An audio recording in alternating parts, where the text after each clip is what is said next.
तो चलिए आइए अब हम लोग पढ़ते हैं choosing the right form of organisation. इसके आगे हम लोग पढ़ चुके हैं सोल प्रोप्राइटरशिप के बारे में, पार्टनरशिप के बारे में, कोऑपरेटिव सोसाइटी के बारे में, जॉइंट हिंदू फैमिली बिजनेस के बारे में, जॉइंट स्टॉक कंपनी के बारे में। अब हम लोग यहाँ पे देखेंगे कि क्या होता है आगे और हम लोग को कौन से फॉर्म ऑफ ऑर्गेनाइजेशन बिजनेस का चुनना चाहिए। You have already learned about the different forms of business ownership. क्या क्या बिजनेस ओनरशिप के बारे में आप पढ़े हैं? Sole proprietorship, partnership, joint Hindu family business, company and cooperative society. अगर वीडियो लाइन से देख रहे हैं तो पढ़े हैं, अचानक से ये वीडियो खोले हैं तो नहीं पढ़े हैं, तो आपको लाइन से सारा वीडियोस देखना पड़ेगा। You must have noticed that no particular form of business organization can meet all kinds of our requirements. अगर आपको ये sole proprietorship, partnership, joint Hindu family business, company, cooperative society, अगर इन पांचों के बारे में पता है कि कैरेक्टरिस्टिक्स क्या है, मेरिट्स क्या है, लिमिटेशंस क्या है, तो आपको ये पता होगा कि कोई भी बिजनेस जो है वो आपका सारा रिक्वायरमेंट पूरा नहीं कर रहा है। किसी में कुछ अच्छा है तो किसी में कुछ कमी है, किसी में कुछ होना चाहिए तो नहीं है। तो हर एक का अपना एक लिमिट है, अपना एक फायदा है। Some may require more financial and managerial resources while others involve large risk. किसी में ऐसा हो सकता है कि बहुत फाइनेंशियल और मैनेजरियल रिसोर्सेज चाहिए और दूसरे कुछ ऐसे होंगे जिसमें बहुत रिस्क होंगे। That is the reason why we find different form of business organisation prevailing in our economy. इसीलिए हम जिस देश में रहते हैं वहाँ का जो अर्थव्यवस्था, ठीक है, जो इकोनॉमी हम लोग पढ़ते हैं, अर्थव्यवस्था पढ़ते हैं, उसमें बहुत तरह का बिजनेस ऑर्गेनाइजेशन, व्यावसायिक संगठन है। So while selecting a form of business organization, we analyze different factors and try to choose the most suitable form according to our financial and managerial capabilities. तो जब हम लोग ये चुनेंगे कि कौन सा बिजनेस फॉर्म में हम लोग को काम करना है, तो हम लोग बहुत चीज़ देखेंगे। हम लोग ये देखेंगे कि हम लोग को कितना पैसा का ज़रूरत है, कितना पैसा हमारे पास है, कितना मैनेजरियल कैपेसिटी, क्योंकि देखिए आप पैसा लगा भी दे, अगर बिजनेस को अच्छे से नहीं मैनेज कर पाए तो वो बिजनेस डूब जाएगा। तो कितना मैनेजरियल कैपेसिटी, कैपेबिलिटी आपको चाहिए, उस हिसाब से।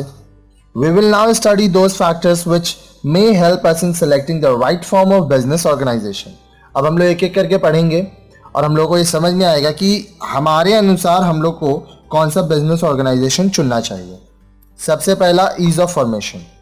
अ sole trader can commence and withdraw from business at any time at his own option. In partnership, mutual trust and faith is very much required. Company requires much legal formalities for its formation. Sole proprietorship is therefore the easiest to form. देखिए, अगर आप ease of formation में जा रहे हैं तो आप क्या ध्यान देंगे?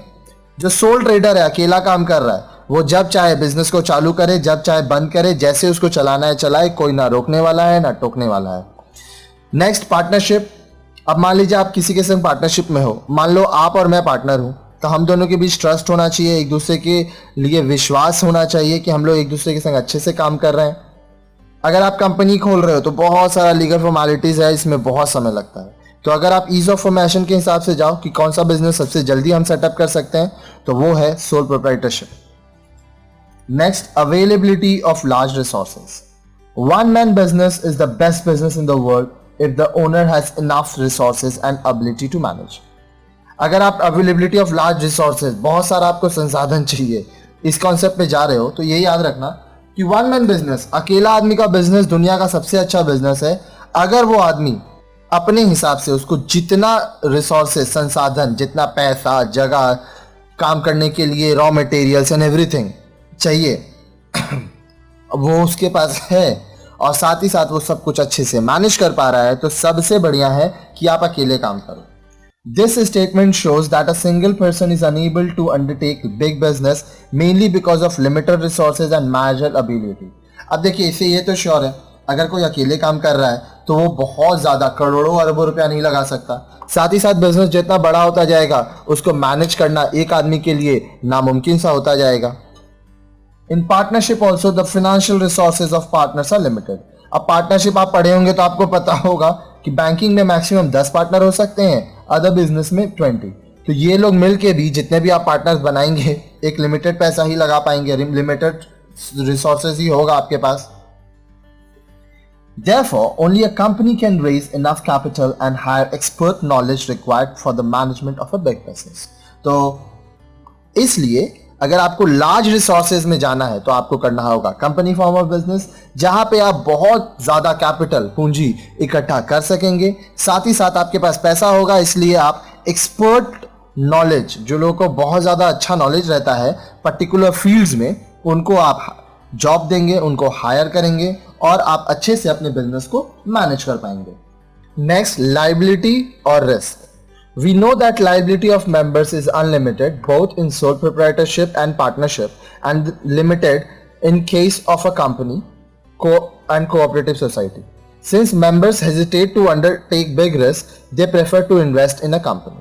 तो अगर आप लायबिलिटी और रिस्क के हिसाब से जाएं तो आप पढ़ चुके हैं कि सोल प्रोप्राइटरशिप और पार्टनरशिप में अनलिमिटेड रिस्क है, ठीक है, लेकिन लिमिटेड कहां पर है? कंपनी फॉर्म ऑफ बिजनेस या कोऑपरेटिव सोसाइटी में.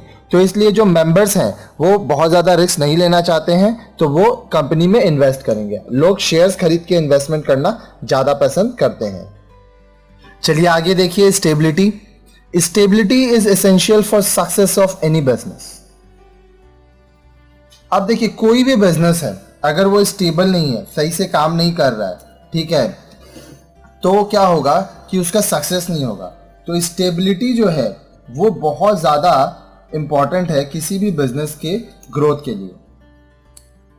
स्थिरता, स्टेबिलिटी को हिंदी में स्थिरता, मजबूती कहते हैं.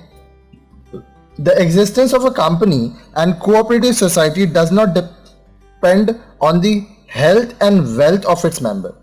कंपनी ले लीजिए या कोऑपरेटिव सोसाइटी ले लीजिए, वहां पे जो मेंबर्स हैं उनका हेल्थ और उनका वेल्थ, मतलब स्वास्थ्य उनका कैसा है, साथ ही साथ वो आर्थिक रूप से कैसे हैं, उससे इन बिजनेस को फर्क नहीं पड़ता है. Sole proprietorship and partnership form are dissolved, but company form of an organisation continues irrespective of the death or insolvency of any of its member. अगर आप सोल प्रोप्राइटर का बात करें, अगर एक ही मालिक है, उसको कुछ हो गया तो बिजनेस बंद. पार्टनरशिप का बात करें, अगर किसी पार्टनर को कुछ होता है तो बिजनेस को इफेक्ट होता है, बहुत बार बिजनेस बंद भी हो जाता है. लेकिन कंपनी में या कोऑपरेटिव सोसाइटी में ऐसा कुछ नहीं है. Next, flexibility. An ideal form of business must have flexibility in operation. Ideal form of business जो होता है, मतलब जो एकदम सही बिजनेस, आप फ्लेक्सिबल रहें, जो भी आप काम कर रहे हैं आपके पास ऑप्शन हो कि आप मार्केट के हिसाब से खुद को बदल सके और इसमें ज़्यादा आपको कठिनाई ना हो. Decisions must be taken quickly and implemented promptly for its functioning. जो भी डिसीजंस है वो आप जल्दी ले सकें, साथ ही साथ सिर्फ डिसीजन ले नहीं, उसको इम्प्लीमेंट भी करें और उससे आप फायदा उठाएं. Any rigidity in its functioning will not be beneficial for the survival and growth of a business. अगर मान लीजिए ऐसा कुछ होता है कि आप डिसीजन समय पे नहीं ले पा रहे हो, तो क्या होगा, इससे बिजनेस को काफी नुकसान होगा. तो रिजिडिटी इन फंक्शन मतलब कठोरता अगर हो रहा है कि आप जो डिसीजन लेना चाह रहे हो नहीं ले पा रहे हो, बिजनेस में बहुत हर चीज डिले हो रहा है, तो इससे क्या होगा, बिजनेस का नुकसान होगा. A company enjoys better flexibility whenever more finances are required. जब बहुत ज़्यादा फाइनेंस का ज़रूरत है तो कंपनी फॉर्म ऑफ बिजनेस का से फायदा है. It can raise more capital and include more members whenever needed. जब ज़्यादा कैपिटल का ज़रूरत है, कंपनी एकदम सही है, वो अपना मेंबर बढ़ा सकता है और कैपिटल अरेंज कर सकता है. In a partnership, the number of members at any time cannot exceed 20. अगर पार्टनरशिप की बात करूं तो 20 से ज्यादा पार्टनर हो ही नहीं सकते. In sole proprietorship there is only one owner and availability of finance is also limited. Sole proprietor की बात करूं तो एक ही मालिक है और जो फाइनेंस है वो भी लिमिटेड है. But flexibility in operation is maximum in sole proprietorship. लेकिन देखिए, सोल प्रोप्राइटरशिप में जो फ्लेक्सिबिलिटी है वो ज्यादा है, क्योंकि एक आदमी है तो वो जल्दी डिसीजन ले सकता है और डिसीजन लेने के बाद उसको इम्प्लीमेंट भी कर सकता है. He does not require approval of other members as in partnership or compliance with a provision of act as in the company. अब देखिए, कंपनी में क्या है, बहुत सारा एक्ट का प्रोविजन है, बहुत सारे नियम कानून मानने पड़ते हैं, लीगल फॉर्मेलिटीज ज़्यादा है, लेकिन सोल प्रोप्राइटरशिप में ऐसा कुछ नहीं है. Hence, the change in the nature of business or its operation is easiest in the case of sole proprietorship. आप सोल प्रोप्राइटरशिप बिजनेस में अगर हैं तो आप जब चाहे अपने बिजनेस को अपने हिसाब से बदल सकते हैं और जो भी डिसीजंस है वो सबसे ज्यादा फास्ट सोल प्रोप्राइटरशिप बिजनेस में ही होगा। नेक्स्ट है सीक्रेसी, गोपनीयता। Soul trader is the master of his entire business. Soul trader अकेला आदमी, जब एक आदमी और कोई बिजनेस चला रहा है तो वही उस बिजनेस का मास्टर है, वही सब कुछ है। He does not need to share his secrets with anyone. वो अपना सीक्रेट्स किसी को नहीं बताएगा और कोई उससे जबरदस्ती पूछ भी नहीं सकता। Partnership is organized on the basis of mutual agency and therefore all the partners have the right to know everything about the business.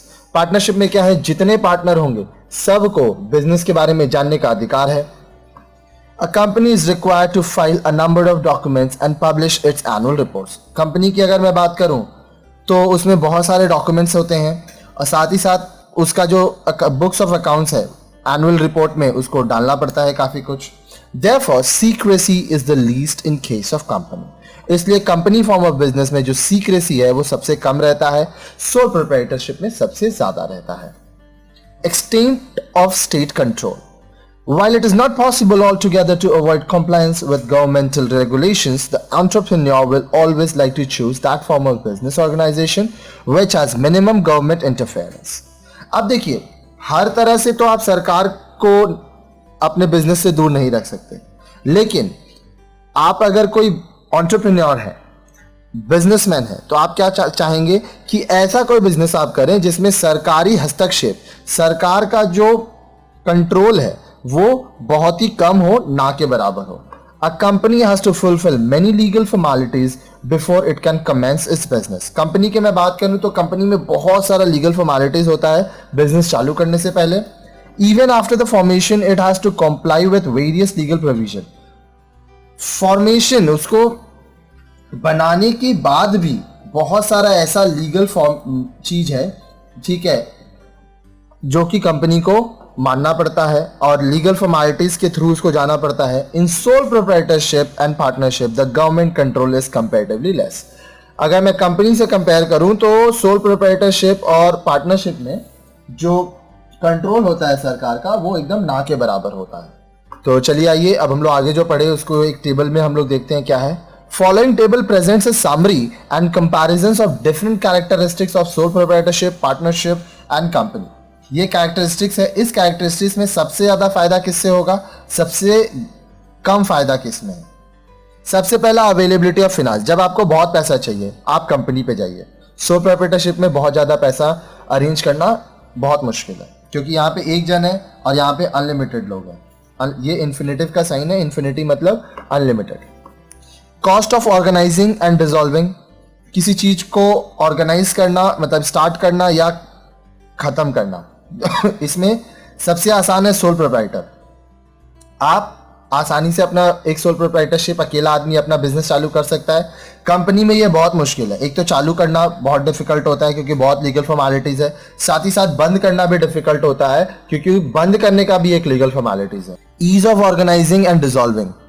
आसानी से चला पाना और जब चाहे बंद कर पाना। फिर से आइए सोल प्रोप्राइटरशिप आसानी से बना सकते हैं और आसानी से बंद कर सकते हैं।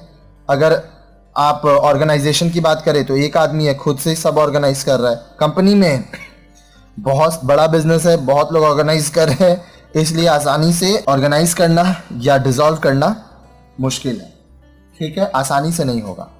ईज ऑफ ट्रांसफरिंग और विदड्रॉइंग ओनरशिप। आपको अपना ओनरशिप, मालिकाना हक ट्रांसफर करना है या हटा लेना है। आप कंपनी में जाइए, जब चाहे शेयर खरीदिए, जब चाहे बेच दीजिए। सबसे कम फायदा पार्टनरशिप में। पार्टनरशिप में आप जब चाहे अपना शेयर किसी के नाम पे नहीं कर सकते, आप पीछे नहीं हट सकते। नेक्स्ट है एफिशिएंसी इन मैनेजमेंट। कहाँ पर मैनेजमेंट सबसे ज़्यादा अच्छा होगा? कंपनी में, क्योंकि पैसा बहुत ज़्यादा लगता है, प्रोफेशनल्स को हायर किया जाता है। मैनेजमेंट में आइएगा तो सोल प्रोप्राइटरशिप में एक ही आदमी है तो ज़रूरी नहीं है कि एक आदमी सब कुछ अच्छे से कर पाए, तो यहाँ पे एफिशिएंसी इन मैनेजमेंट कम हो जाता है। Next, freedom to operate in any state.